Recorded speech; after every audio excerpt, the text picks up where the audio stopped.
And a very good morning to you. How you doing? Welcome to Sunday View, the first Sunday View of 2019. Hope I find you well today and you're in fine form and you're not all Christmased or partied out. This is Sunday View. My name is Richie Allen. Good to be with you. Going to be looking at the front pages of the Sunday newspapers and eavesdropping on the early to mid-morning Sunday talk programs as well. As usual, love to hear from you during the program. You can tweet me at any time during the course of the next hour. My Twitter handle is at Richie Allen Show. That hasn't changed. At Richie Allen Show. Love to hear from you. Great to be back, the first show of 2019. Welcome to it. Welcome back to the most listened to independent radio show in Europe. It's your Richie Allen Show. Yeah, not too bad at all. Not too bad at all. Looking at the papers then, do drop me a tweet this particular Sunday. Always good to have your company. Welcome to Sunday View, live across multiple platforms, as always. Broadcasting live on richieallen.co.uk and multiple platforms around the world. And now, here's your host, Richie Allen.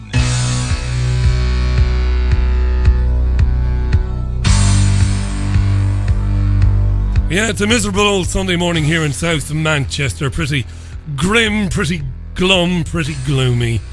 The 3Gs. Love to hear from you. Lots of tweets already. Do drop me a line and let me know what you're thinking about the big stories of the day. It's really good to be back, by the way.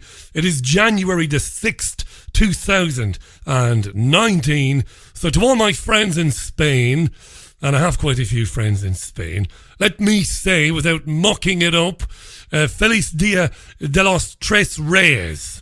Yeah, not the best pronunciation in the world, you might argue. But Three Kings Day in Spain. Enjoy it today. I do remember that. It's one of the things I remember about living in Spain is after Christmas and into the new year, you have the big celebration, Three Kings Day. Like I said, I hope you've had a nice Christmas yourself and all of that jazz. Got a lot to talk about. And the Sunday newspaper's packed with a lot of very interesting things today. It's not all Brexit.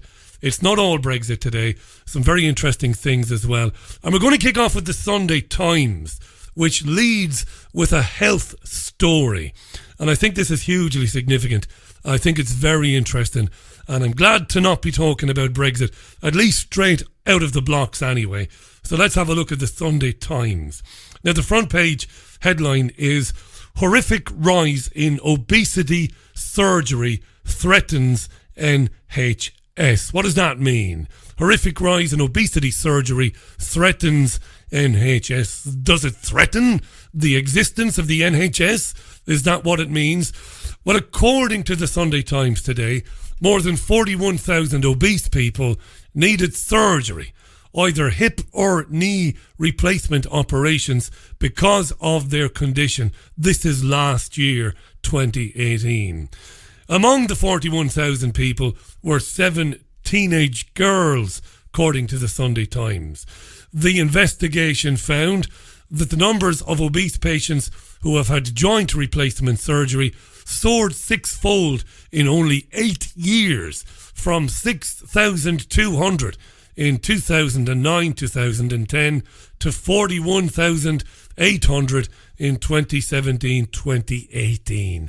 That's a 575% increase in those operations, costing the NHS £200 million a year, says the Sunday Times. That's their big story. And it's significant, this, because there is a wider health story today, with the government announcing £20 billion for the NHS. We'll talk about that in a minute. So these figures, according to the Sunday Times, underline the scale of Britain's weight problem, but are a fraction of the spiralling £6 billion cost of obesity to the NHS budget in general, which is already reeling under the burden of a rapidly expanding ageing population. So you're hearing a lot of this today. The morbidly obese are bringing the NHS to its knees, and the old just won't piss off and die, God damn it. And combined, it's putting a massive strain on the NHS. Today and tomorrow, Matt Hancock and Theresa May, we'll be hearing from them in a few minutes' time. Matt Hancock is the Health Secretary, of course. Theresa May is the Prime Minister. They will unveil details of a long-term plan for the health service, which will be launched tomorrow. On the obesity story, here's anthropologist Mary Ann Okata speaking on Sky News this AM. Interesting stuff, this. Yeah, so this is an investigation done by The Times, revealing that there's been a 6-fold increase in 8 years of operations for obese patients to have joint replacement surgery. So the causation behind this is that you have a bad hip or a bad knee because of your excess weight that you're carrying, and so it does damage to the joints. And that's costing the NHS £200 million a year. Obviously, that doesn't factor in all the additional costs of obesity as a multiple, complex and chronic problem that, let's not forget, we're talking about people here, is damaging to your quality of life, and as taxpayers, is also massively expensive. The problem is, when you talk about obesity in these terms, you're kind of blaming the fat people, as it were. I mean, to put it in very, very blunt, crude terms, it's their fault for being fat, and it's our problem because we're paying for their new hips and their new knees that they're, Isn't it their fault? But this week we've had the Royal College of Physicians suggesting that Sometimes obesity should be considered a disease rather than a lifestyle choice. It's a societal disease because this isn't something that a few people are struggling with. And actually, if you look at the range of Sunday papers today, you basically can choose which newspaper you want to read based on what kind of health, diet, magazine. Well, it's New Year, isn't it? I mean, this is a horrendous story to read after Christmas. But that indicates it's not just about, I ate too many Ferrero Rocher. This is people looking at themselves. Other chocolates are available. Other chocolates are available if you want them. But things like sugar taxes. There has been very credible research done that shows that hundreds of thousands of fewer people would be obese if there were a sugar tax. Sugar tax.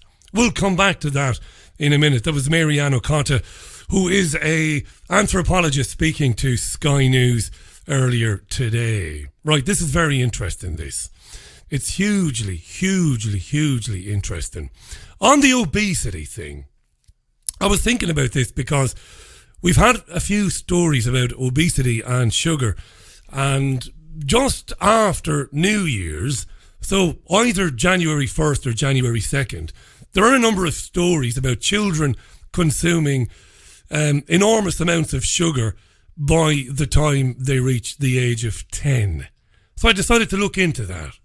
And I looked into it, spent a bit of time on it, and concluded, and I'm expecting to be lambasted here and hammered, and I'll take all the slings and arrows that you have for me, but I concluded that there is sugar in everything. There's sugar in everything. And not only is there sugar in everything, but companies are going to great lengths to disguise how much sugar is in their foods. So it isn't apparent to you, and to me it isn't as easy to figure out when you're shopping what has sugar in it and what doesn't have sugar in it, because it isn't just labelled as sugar. And in fact, there are a number of things that you can see on a list of ingredients when you're in a supermarket, and these are clever names for sugar, but the names don't read like sugar, always anyway. For example, here's a few examples. Here's a quick list of how sugar can be labelled on a food product, right? I'm going to give you a few. I was looking into this in the last couple of days. So you've got agave or agave nectar, brown sugar, cane crystals, cane sugar. Okay, you've got sugar there in brown sugar and cane sugar. Corn sweetener, corn syrup, crystalline fructose, dextrose, evaporated cane juice, organic evaporated cane juice, fructose, fruit juice concentrates, glucose, high fructose corn syrup, honey, invert sugar, lactose, maltose, malt syrup, molasses, raw sugar, sucrose, sugar obviously, and syrup. And why is the name of sugar changed so often on food products? And why is it labelled in such a way on food products? The reason for that is because nutritional labels are required by law, not only here in the UK, but in most countries, to list their 3 most prominent ingredients first. Right? So you can see where this is going. If a company is required by law to list their 3 most prominent ingredients first on the back of a product, well, it stands to reason they don't want people seeing sugar. Sugar. Right? Sugar. So what did they do? They relabel sugar. And I've discovered that in pretty much everything you eat, outside of going to buy fresh fruit and veg from a greengrocer's, but in everything you buy from a supermarket shelf, everything has sugar in it. So it's pulling the wool over the eyes of the consumer, which is a dangerous thing for the consumer, obviously. And you and I know that cancer cells, for example, love sugar, right? Love sugar. So this is why you've got this obesity problem. It's not because fat people are lazy or overweight people are greedy, gluttonous pigs. They're not, of course. Not to mention the external factors, the environmental factors, our exposure to heavy metals through, geoengineering, for example. How is that impacting our ability to metabolize not only food, but to metabolize these sugars? And these are serious questions. And I was thinking a lot about them in the last couple of days. They'll never be asked, of course, on mainstream media.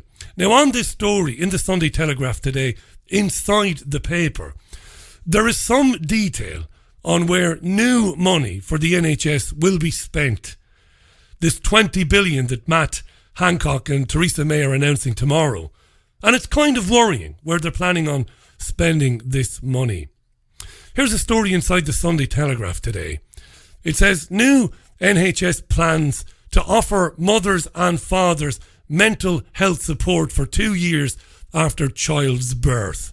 So new NHS plans to offer mums and dads mental health support for up to 2 years after the child has been born. So I'll read you a little bit of this. It says, new mothers and fathers will be offered mental health support for 2 years after the birth of their child under Theresa May's plans for the NHS. The government will announce that it will double the 1 year period during which women currently have access to psychiatric assessments and care after birth. Their partners will now also be offered mental health services as part of plans to address postnatal depression among parents. This announcement comes as part of a new NHS strategy that makes use of a £20.5 billion a year funding boost agreed by Theresa May. For the first time, it will also say, wait for it dear listener, that members of the public have a duty to do everything they can to stay healthy and not place extra demands on the NHS by smoking, overeating or drinking too much. As the Department of Health and Social Care said, it's planned to extend the period of perinatal mental services, currently stretching from conception to a year after birth, would see up to 24,000 more women a year given access to specialist care by the 2023-2024 financial year. All sounds very good, right? It pointed to figures showing that 1 in 4 new mothers experience mental health problems after giving birth, with up to 1 in 10 fathers also at risk. So fathers are at risk from suffering mental health problems after their partner, their wife, or their common law partner, or whatever, gives birth. Right, what's going on? You want to know what I think is going on? Well, first of all, you have to accept that the National Health Service is a drug runner for the pharmaceutical industry. It's a courier. It acts as a courier for the big pharmaceutical conglomerates of the world. It's a dispensary for big pharma. That's what it is. It's a tool of drug pushers. Think of the NHS in 2019 as a crack house where people go to be drugged to oblivion. That's what it is. Bit overdramatic that, Richie? Maybe, but it's true. Admittedly, one of the greatest ideas of all time. Universal healthcare, free at the point of necessity and free at the point of use. Wonderful. Who could argue with that? It's wonderful. That's how it was. Now, it's a legalised drugs courier for Big Pharma. And in my opinion, just my opinion, today anyway, Big Pharma wants more and more access to you and to me. And that's what this is really all about. These programs to intervene earlier. We need to get involved earlier. We need to be involved shortly after the moment of conception. We need to be working with the newly pregnant mum and her partner or her husband. We need to be involved. We need to get more involved prenatally, before the baby is born. We need to be there after the baby is born with support. And it sounds wonderful. Wonderful, doesn't it? How could you argue with it? Many's researcher has come on this programme before. Brilliant researchers, men and women, to say, isn't that a wonderful... Aren't they wonderful, these malevolent people, at how they put things? It's very difficult to argue with that, isn't it? We need to give more support to people. We need to help these mothers. But they're not helping them. It's a catch-all, isn't it? Support covers all manner of sins. But they don't want to support you. They want to be more involved in every aspect of your life in order to be better able to control what it is you do and what it is you don't do. And this is true. Now, the Health Secretary, Matt Hancock, was on Sophie Ridge today, Sky News programme. He had very little detail about this 20.5 billion and about helping intervene in people's lives. Very little detail, lots of hyperbole.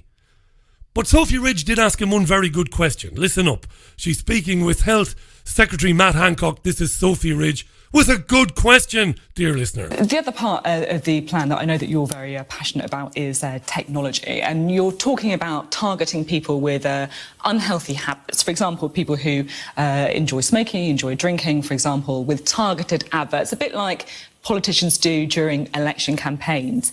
So does that mean that medical data will become available to private companies?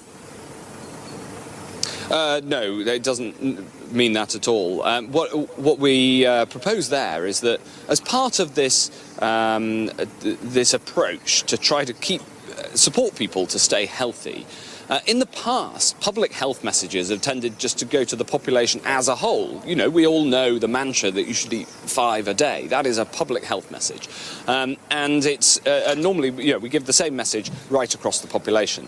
Increasingly, with new technology, actually, you can better target those messages. So instead of saying to everybody the same thing, you can say, for instance, if you are a smoker, that is very bad for your health. But if you're a smoker and you're pregnant, then that's not only bad for your health, but seriously bad for your baby's health. And we can target messages at 8%. And yet many of us, like a nice pint, and it's perfectly healthy. So I think instead of things like minimum unit pricing that some people suggest, we should target measures so that if somebody who has a serious drinking problem that leads them to end up using the NHS in a hospital like this, then they should get much more active intervention and counselling to try to support them, so that we're not stopping most people from having a perfectly healthy drink or punishing them, and instead we're tackling the problem where it really is serious. Targeting people online. Sharing that data. He said it wouldn't be shared to Sophie Ridge, Matt Hancock. But, to be fair, the NHS doesn't have a great record of securely storing the data of people in this country. It's only last July that the National Health Service had to admit that they'd screwed up and shared the data of over 150,000 patients. You might remember. And they blamed a coding error. Don't believe them. Don't believe them. This intervention, this talk about intervening earlier in people's lives isn't a benevolent idea or a benevolent policy. It's a strategy to make it easier for doctors and for, dare I say it, social workers to get access to you and to your family. It really is. Let me read some tweets, loads of tweets on this. Good morning to Liz Jones. Richie, it's the nanny state, says Liz. Patrick says, good morning, Patrick. If people are not coping with new births, it is probably mainly because they are being financially disadvantaged as a result, and the workplace does not make allowances for the extra demands on a couple. That's Patrick there. Gail tweets, good morning, Gail. Richie, yes, you access the mental health service after the birth of the baby. Then the state comes for your baby because you're not mentally fit to look after it. There is definitely that aspect to it as well. Mr. Shin on Twitter, good morning, Mr. Shin. He says, Richie, I eat plenty of sugar-loaded foods and I'm not obese. I'm not obese because I know when enough is enough. People who are obese have no one to blame except themselves. Yeah, I'm not virtue signalling here. I'm not looking to curry favour with people who are overweight. I'm not looking to do that, mate, to be honest. But there is a but here. There are people who metabolise and process foods quicker than others, number one. There are those external environmental factors which are never taken into consideration, which I mentioned. Exposure to heavy metals in the atmosphere, and that's just one of many things that impact on people's bodies and on their bodies' abilities to break down foodstuffs. I think that's undoubtedly something that needs to be taken into consideration as well. Good morning, Chris. Good to have you back, says Chris. Thanks, Chris. It's great to be back. David tweets, here's how the human body works. Sugar causes an insulin spike. The trigger cells open. Let me say that again. The sugar causes an insulin spike that triggers cells to open to receive nutrients. Inflows the fat and GMO toxic filth eaten with the sugar or similar insulin spikes equals obesity, says David there. Good morning to Moinga. Good morning to John Sheehy. How you doing, John? Good morning to Samantha Jordan. Samantha tweets, there is lots of sugar in food and drinks. This sugar tax annoys me. Just tell the food manufacturers to stop putting it in. The less ingredients on a food, then the better the food is. I'm always looking at the back of what I pick up. I did mention earlier on that there are so many ways which, not so many ways which, but food distributors, food manufacturers manage to hide the sugar content of foodstuffs by doing what I described earlier on, by changing the name, changing sugar to something else, which I mentioned a bit earlier on. Jason tweets, I'm a physiotherapist and I rarely, if ever, have seen anyone for rehab after a joint replacement because of obesity and inactivity. Rather, it's due more to activity and sports injuries incurred in earlier life. Nothing to do with sugar or carb intake, tweets David there. Kim tweets, good morning, Kim. My friend reversed his type 2 diabetes by eating low carbs. He won't donate to Diabetes UK because they advocate eating 200 to 300 grams of carbs a day. Studies that they based their health advice on were funded by the sugar industry, argues Kim there. Good morning, Kim. Good morning, Jackie in Oz, by the way. Good morning to Paul as well. Let's move on. Lots more to talk about this morning. So what Matt Hancock, the health secretary, was talking about there was basically getting earlier access to people, getting earlier access to children, and explaining the necessity of this in a very benign way, in a very difficult to argue with way, for want of a better way of putting it. Don't believe Matt Hancock. Don't believe the Prime Minister. And I can recommend a few people that you might want to check out. Read John Rappaport, read Jeffrey Jackson, listen to Maria Heller on health, trusted sources on health matters. Big Pharma wants access to you, and increasingly it wants to be inside of you. And by inside of you, I mean that literally. Let's look at the Sunday Observer. The front page headline is Threat of Revolt Forces Rethink of Catastrophic Universal Credit. I won't get into too much of this today covered universal credit quite a lot. This is the big story in the Sunday Observer today on the rollout of the benefit system universal credit, which the Observer says will be overhauled because of concerns about how it affects vulnerable people. The paper says today that the Work and Pensions Secretary Amber Rudd will drop plans for a Parliament vote on allowing 3 million existing benefit claimants to be transferred onto the new scheme and instead suggest transferring only 10,000 people. Like I said, I won't get into too much of it today. It's a system that has devastated people by rolling multiple benefits into one single payment and then making the claimant wait up to 6 weeks to be transferred onto the system. 6 weeks without any money coming in at all. Huge problems.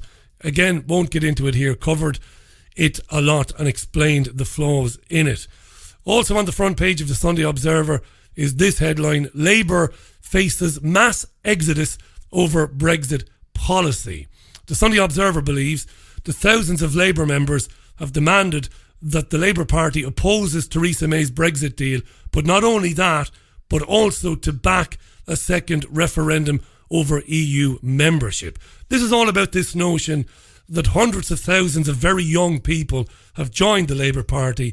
They don't want to leave the European Union, and now they're calling on the Labour Party to not only oppose anything that Theresa May puts forward, but also to back a second referendum. The Sunday Observer points to a new YouGov poll of 25,000 voters for the People's Vote campaign. That poll has found that Labour support would slump to 26% of the vote overall, which is lower than the vote that Michael Foot got in the 1983 general election. Labour can see a massive slump unless it comes out strongly to oppose leaving the European Union and to back a second referendum. A lot of talk of this particular story across the UK's television and radio programmes today. So on the old Brexit then, mad times ahead. Theresa May won't get her Brexit deal through Parliament whenever she calls the vote. You know what I think. I've spoken about it so much in the last 2.5 years. This, I'm not going to get into it too much because we're going to hear a lot of it in the next 2 weeks in particular. We're going to hear from Theresa May. She was on the Andrew Marr show this morning, and Andrew Marr asked her repeatedly, what would happen, Theresa May, when your deal gets voted down? Because it will be voted down. This is the deal she agreed with the European Union, this withdrawal agreement that they agreed. It's got to go before Parliament. It's going to be in about 9 days' time, apparently, after another marathon series of debates. It will go to a vote then around about the 14th or the 15th of January. She's going to lose. Andrew Marr asked her repeatedly this morning, what are you going to do when it gets voted down? He asked her over and over again, didn't quite get an answer. Here's Andrew Marr and Theresa May. Can I ask you again, if MPs vote this down the first time, do you bring it back? Oh, I'm working on getting this vote through Parliament. It's for those who oppose the deal to actually say what the alternative is. And so far, nobody has put forward an alternative that delivers on all those issues and crucially delivers on the referendum result. It's very important for MPs that, nonetheless, to know whether if you don't get it through first time round, despite all your best efforts, and you go back to Brussels and you get some other assurances and then you bring it back again. I mean, one of your employees in Number 10 is quoted as saying you could bring back this vote 30 times if necessary to get it through. Yeah. The deal is on the table. Let's look at what we've got in the House of Commons at the moment in terms of the views that MPs are taking on this deal. And remember, we've got Article 50 was triggered. We're leaving on the 20th. No, I want to see this deal go through, Andrew, and I want to see it go through when people vote on it. When people vote, well, if the deal is not voted on as this vote that's coming up, then actually we're going to be in uncharted territory. I don't think anybody can say exactly what will happen in terms of the reaction we'll see in Parliament. You could. Because well, if I can just go back to what I was going to do, which is setting out what we have in the House of Commons. What we have in the House of Commons is a Labour leadership and Labour Party that is playing politics with this, that is opposing any deal in order to create the greatest chaos that they can. We've got people who are promoting a second referendum in order to stop Brexit, and we've got people who want to see their perfect Brexit. And I would say, don't let the search for the perfect become the enemy of the good, because the danger there is actually we end up with no Brexit at all. But Theresa May's deal is no Brexit. That's the thing, you see. I won't labour that point because I know you're sick of it. We've talked so much about it. That particular deal, the one she wants to be voted through, is anything but Brexit, right? It would keep the United Kingdom tied to the European Union forever, subject to the jurisdiction of the European Court of Justice. Freedom of movement would not end in any way. I'm not going to go on and on and on about it. Now, there was a lot of... By the way, Andrew Marr did ask May that in the Christmas break period, in the time since we last heard from Theresa May, has there been any movement from the side of the European Union? Has there been any assurances about this Northern Ireland backstop, which of course the United Kingdom, under the terms of May's withdrawal agreement with the EU, the UK cannot currently unilaterally walk away from that backstop nonsense? He asked her repeatedly about that, and she wouldn't give many assurances that there was anything new there. So we'll leave Theresa May. On the whole thing about no deal and the prospect of the country leaving the European Union in 12 weeks' time, in 14 weeks' time, whatever it is, with no deal, this was talked about and discussed quite a bit across the media this morning. Let's first hear from committed Brexiteer and long-time Eurosceptic Peter Bone. He was on the Sophie Ridge show as well, and Peter Bone said, well, there's only one way to deliver Brexit. Only one way. Here's Peter Bone. And the only way you're going to get on and deliver Brexit is what's called a no-deal Brexit. And then at the end of March next year, we'll be out of the EU. We will have left. There was no question that I remember on the referendum about a deal or not. It was leave or remain. And the way you leave is to come out on the 29th of March. So he wasn't, I'm not accusing him of not telling you the truth, but what he actually said was he went back and people told him to get on with it. That's exactly what they tell all MPs, and that they want to come out on the 29th of March. They want to actually leave. Do you think that MPs have changed their minds over the Christmas break? Because that was clearly what Number 10 was hoping. Well, if there's been any change, it's hardened the attitude of MPs towards what's called a no deal, because the more and more information about the no deal, it's clear that it's absolutely OK to do it. We had the Secretary of State there just saying there's no problem on the health front. We had a senior civil servant come out and say, we're well prepared for a no deal. And of course, the government isn't saying that because they're trying to get through their so-called Brexit deal. Well, I would agree with that, of course, but forget what I would agree with. Let's hear from Chuka Umunna. Gotta love Chuka Umunna. Chuka told Sophie Ridge just after Peter Bone appeared that no matter what people's opinions are, listen to this.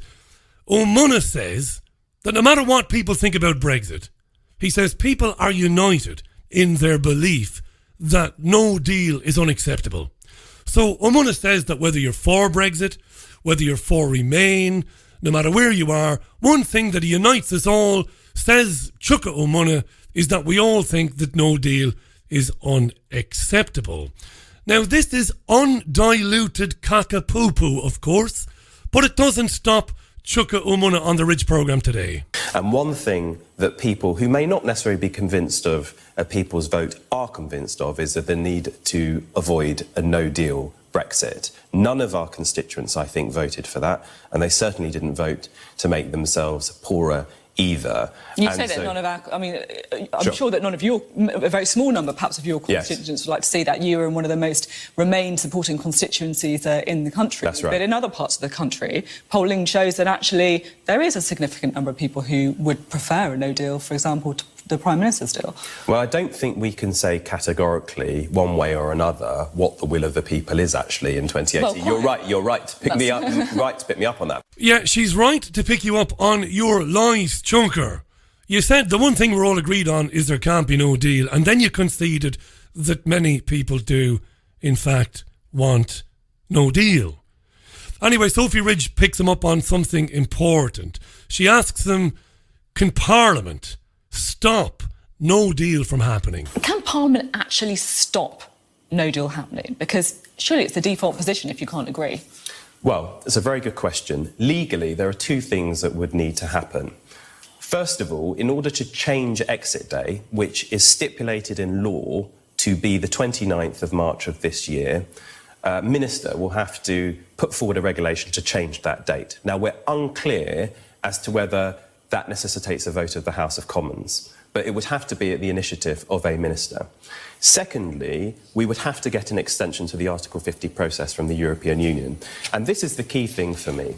I accept that there are some colleagues, both on the Tory and the Labour benches, across the House who have misgivings about having a people's vote. But there is one thing the European Union have been absolutely clear about. If you want an extension to Article 50, we are not going to grant you an extension to give you more time for renegotiation, as has been mooted by some. That is not going to happen, but we will grant you an extension for a democratic vote. So the people's vote, if in the short to the medium term you want to avoid no deal, that is your route to stopping our country crashing out of the European Union in a very disastrous way. Yeah. It isn't going to happen. I know, I hear you. Why do you keep talking about it then, Richie?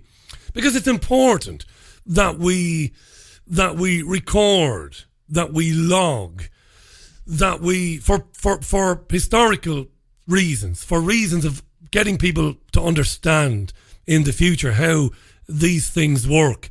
It's very important that at every step of this Brexit betrayal, that we acknowledge what's happening and we try and put it into some context for people who ordinarily either don't have the time to try and figure it out for themselves or just don't understand it.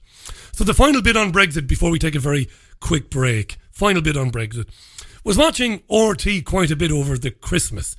And I came across a very interesting interview with a very interesting Irishman called Colm Lynagh. And Colm Lynagh is a peace activist based in Monaghan. And he was on RT's Going Underground show. And over the Christmas they were repeating many of these programmes, which I don't get to see all the time because I'm busy with this particular show. And I was glad to see some of these interviews because they were very good. And the interviewees were very good. Interesting men and women whom many of them I hadn't heard of before seeing them on RT. So I'm going to introduce some of them to the Richie Allen Show audience in the coming weeks and months. But back to Colm Lynagh, peace activist based in County Monaghan. He's explaining to RT's Going Underground show what the European Union has done to Ireland. Now, dear listener, when he was explaining this, the hairs on the back of my neck were standing up because everything he says here, I've been saying it for years, but maybe not as eloquently as Mr. Colm Lynagh. He puts it very well. This is peace activist, Monaghan-based man, Colm Lynagh. I'm going to keep saying his name so that you might look him up later on, explaining what the European Union has meant for the Republic of Ireland. We should never say that. It's Ireland. Here's Colm Lynagh. Listen to this very carefully. We were done. What was done when we were foisted like serfs with a huge debt.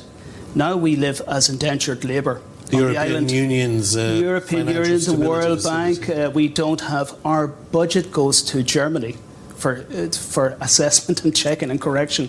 We have a housing crisis, where a huge homeless crisis. To rent a property in Dublin, in the capital, it costs twice as much as a mortgage. We have no ability to build housing because the European Union would say that it goes beyond the budget. We see Italy daring to flout the laws of fiscal policy, European fiscal policy, and you can see the reaction to it. In Ireland, we kowtow.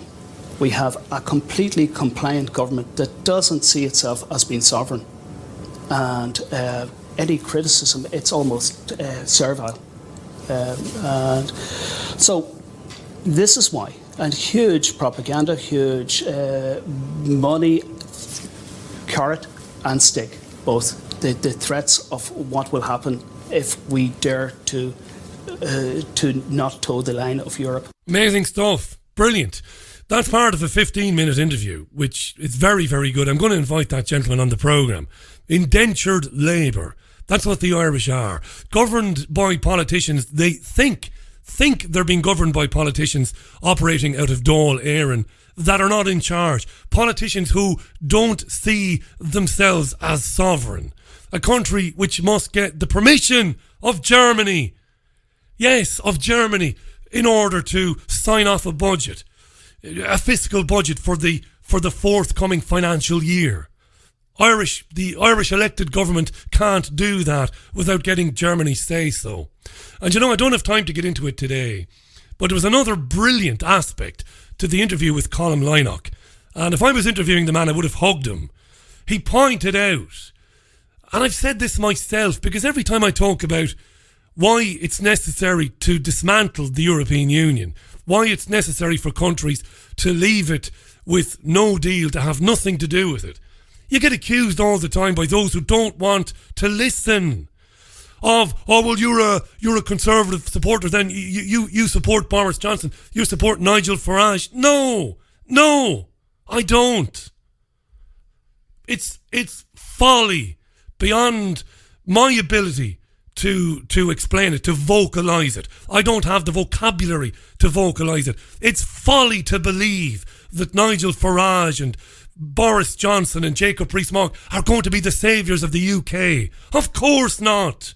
They're not looking to extricate the United Kingdom from the European Union so that they can hand democratic freedom back to us. Of course they're not. It's ridiculous. It's not black and white. People need to get out of that. Get away from it. I've said it 1,000 times. Watch what happens in Italy. One of the rare triumphs in my soothsaying career. Do you like that? Soothsaying. The only time I've ever gotten anything absolutely bang on was when Syriza came to power in Greece. And long-time listeners to this programme will remember me hammering the Syriza government before they even took office, because I was able to look into the backgrounds of Alexis Tsipras and Yanis Varoufakis and the other men and women who surrounded them. And I was murdered for it. Not literally, of course, and I don't give a shite what people say about me, but I was hammered. I can't believe you wouldn't support them, Richie. They're standing up to the European Union. And I said, they're not. Not in a million years will they.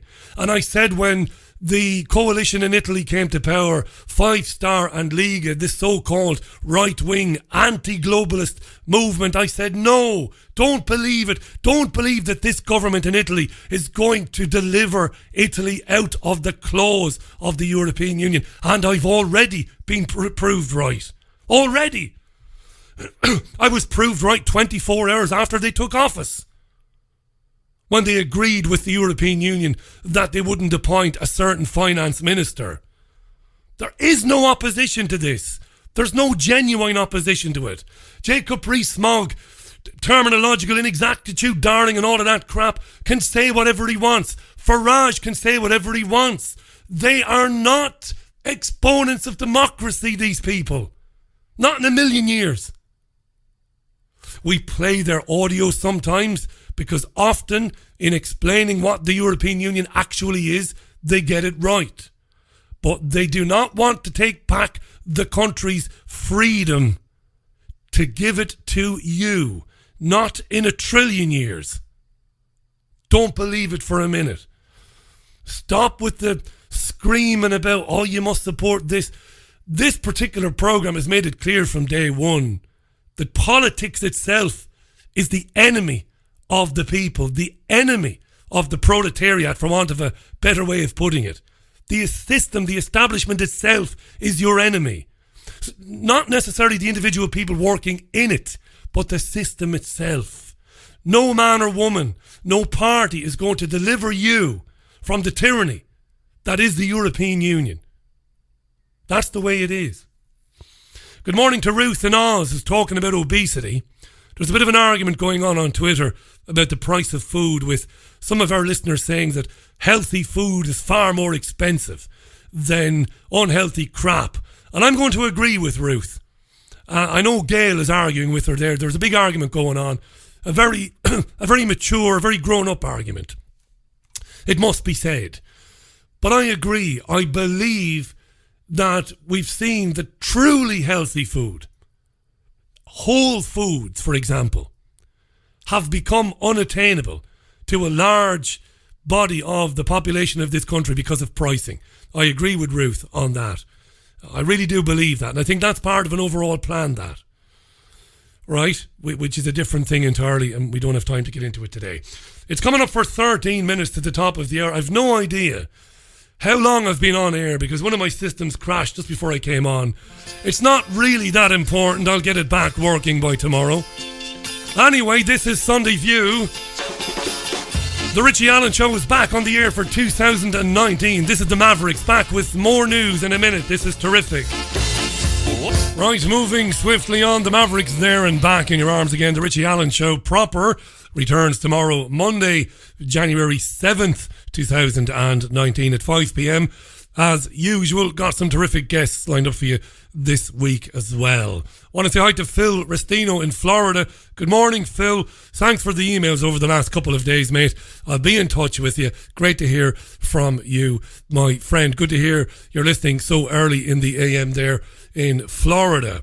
Now, this was very interesting, this story. You probably saw this. Did you see this story that came out in the last couple of days about the British Army and its new recruitment campaign targeting Generation Z, or the snowflake generation? Did you see that? Been very interesting. It's gotten quite a bit of coverage in the press here in the UK, and indeed in the Sunday press as well. Sunday Independent has a story today which has the headline, "Why, in the age of the internet, the British Army needs the snowflake generation more than ever." And I'll read you just a smidgen of that. The British Army's latest recruitment campaign, launched this week, has been greeted with mixed opinion.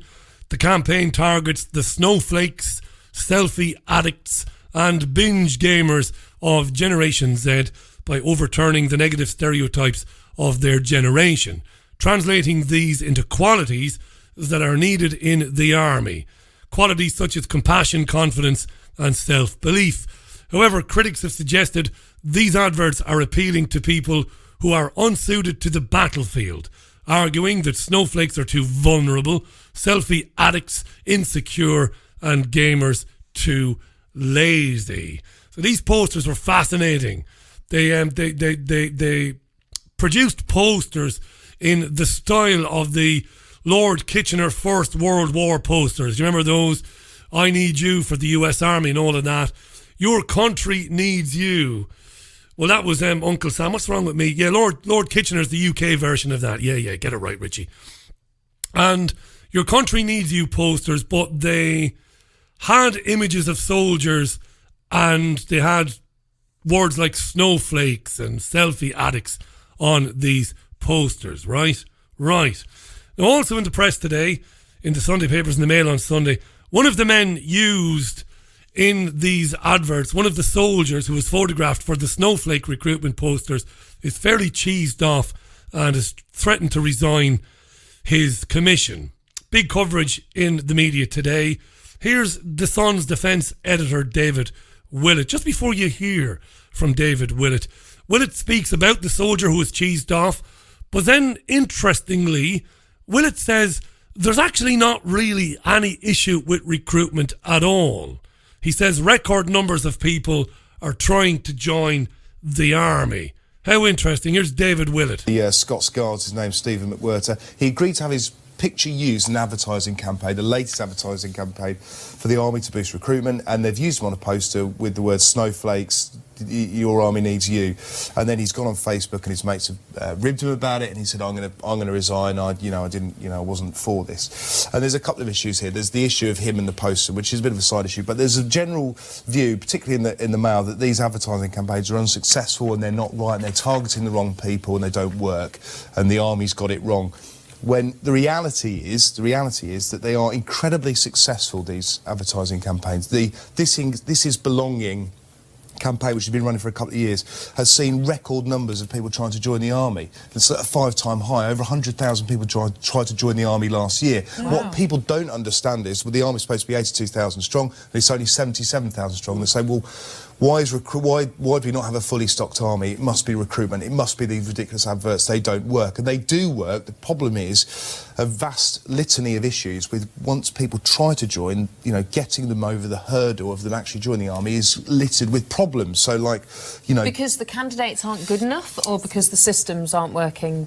A bit of both. There's a bit of that. Candidates aren't good enough. Some aren't going to be good enough, aren't going to qualify for a number of reasons. But also things like... getting through the medical. If you've had eczema as a child, it can cause endless problems joining the army, even though you haven't. Yeah, because they say you've got a skin complaint and we can't have you, or if you had asthma, or you once had injured your knee, and, you know, the army don't want to take you just in case. The doctor, you know, getting all of that sign-off takes a long time. Very interesting that. Record numbers of people trying to join, says David Willett, but record numbers being turned down because of things like eczema, previous injuries and stuff like that. Interesting. Right, now this recruitment drive, which is targeting Generation Z, Generation Snowflake, isn't just posters. It's a video campaign. And one of the campaigns shows kids playing war games on one of the consoles, PS4, I don't know what they're called, Nintendos, whatever they're called these days. Now this is really sinister. You know, making the comparison, trying to get people into the army by showing kids playing these graphically violent video games, which names I don't know. Call of Duty, I think, was a big game some years ago. Graphically violent games, games about snipers killing people. Have a listen to Simon Hill. He's a spokesman for Peace Pledge Union, and he's very interested in this aspect of recruitment, trying to draw youngsters in through the video game angle. Here's Simon Hill. Well, we've just seen that clip from one of the advertisements launched today, which shows a video gamer interspersed with clips from a war zone. And I think it's rather alarming if anyone's suggesting that playing a video game is somehow comparable to going to war. War is not a game. It is about real people's lives. And we've got to this point because the British Army is failing to meet its recruitment targets and has launched increasingly desperate and bizarre recruitment campaigns over the last couple of years. And now we've got to the point where, as those young people were saying, it's actually patronising and insulting the people it's aimed at. But the nature of conflict is changing, isn't it? And in fact, these gamers do have the skills that we may well need, for example, for cyber warfare. Well, certainly I'm sure gamers have a lot of skills, but a game is just that, a game. And the nature of conflict is changing, and the very reason that the armed forces are not meeting their recruitment targets is because many young people who've grown up in the age of the wars in Iraq and Afghanistan and Libya and Syria and seeing Russia and Ukraine stir up tension against each other, they've seen that armed force cannot simply solve the world's problems, and that we need to tackle the root causes of conflict. We haven't found the root causes and we haven't solved them. So sadly, the reality is we do need an army, and here's a chance. And of course, the army isn't just about killing, is it? Youngsters can join the army and pursue all sorts of aspects, ancillary services within the army, and then often leave and pursue their vocational skills and, of course, life skills after the army. So it's not just about killing. I wish it says something not very good about civilian society if people have to join the army to gain skills, because ultimately, of course, not everyone is directly killing, but ultimately, when push comes to shove, in the army, you have to obey orders without reference to your conscience. And we saw only in 2011, Michael Lyons, a member of the Royal Navy, sent to military prison for 7 months because he developed a conscientious objection to fighting in Afghanistan, which is why at the PPU we support people around the world who want to say, actually, war will only end when people don't go along with armed force. Absolutely. And I'm reminded this morning, listening to all this talk of video games, of a conversation that I had with the great Jim Mars, rest in peace, who said to me many, many, many years ago that the proliferation of extremely violent video games targeted at young men, predominantly, the really violent ones anyway, back in the late 90s, early noughties. I remember Jim Marr saying many, many years ago that these games are games that are being developed from within the darkest recesses or corridors of military-industrial complex companies. The games are not being developed by EA Sports or by some, independent games manufacturing company. They are games that are being put into the public domain by the military-industrial complex to desensitize a whole generation to war and to shooting people, to actually participating in the shooting of people. And I know a lot of people don't go on with that. They say, Richie, you can't tell me that a child can't differentiate between the cartoon figures that he is controlling on a video game and actually shooting somebody in real life. Well, I'm telling you that Jim Marr said many moons ago that there are neural issues, there are things going on in the brains of children that we don't understand, where these video games do make a correlation, do make a connection between warfare and desensitizing the children to warfare and to violence and to murder. And here we have it. In 2018, the British Army is trying to attract a generation of new soldiers by appealing to their abilities, or appealing to them through their abilities to play these games. Extraordinary times we live in. That's just about the end of today's programme. A good old debate going on there. Gail, in fact, agreed with Ruth that healthy food is more expensive, although David Stanford tweeting there and taking a vociferous position saying no, it's not true. Healthy food is in fact still cheaper than the junk that many people put into their bodies. Excellent debate going on there on Twitter now. Going to love you and leave you today with some David Bowie or Bowie, depending on where you live. I want to thank you for tuning in to Sunday View today. It's terrific to be back on the programme. Terrific to be back, full stop. I'm so looking forward to this week's programmes as well. Back with you, of course, tomorrow, Monday at 5 p.m. UK time with the Richie Allen Show proper. All right. So in the meantime, look after yourselves and one another. Sunday View will be on Podomatic and YouTube real soon, iTunes as well. Ground control. Bye for now.